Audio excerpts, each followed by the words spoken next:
민선 8기 취임과 함께 오세훈 서울시장은 약자와의 동행을 시정 철학으로 정했는데요.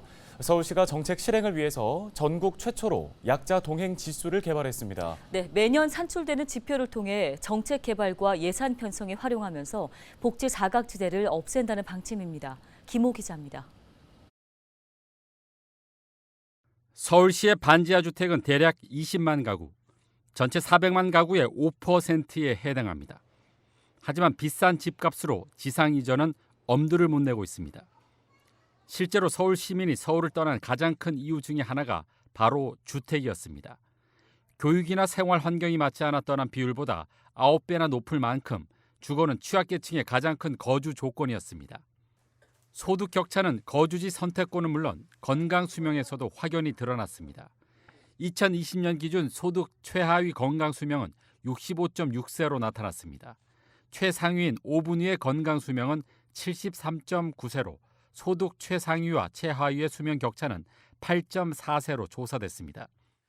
이처럼 소득 격차가 주거 환경은 물론 수명까지 영향을 미치면서 취약계층의 삶은 더욱 어려워졌습니다. 서울시는 취약계층의 삶의 질 향상을 위해 민선 7기 시정 철학을 약자와의 동행으로 정했습니다. 이를 실현하기 위해 전국 최초로 약자 동행 지수를 개발했습니다. 복지 수준을 수치화해 사각지대를 없애겠다는 계획입니다. 약자 동행 지수는 생계 돌봄과 주거, 의료 건강과 교육 문화, 안전과 사회 통합 등 6대 영역으로 구성됐습니다. 또 6대 영역별로 생계 사다리 복원과 건강 격차 완화, 동등한 교육 기회 확대와 사회 안전망 구축 등 10대 중점 과제를 선정했습니다.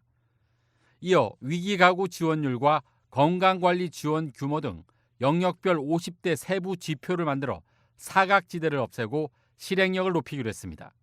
큰 틀에서 6개 부문에 50가지 지표를 마련했는데요. 아마 전 세계 유례 없는 그런 정말 총망라한 지표가 될 겁니다.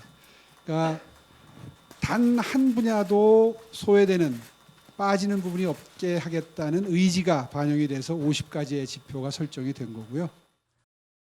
모든 지수는 약자와의 동행이 시작한 2022년을 기준값 100으로 놓고 산출합니다. 지수가 100보다 높으면 정책 효과가 개선됐다는 것을 의미하지만 100보다 낮으면 악화됐음을 나타냅니다.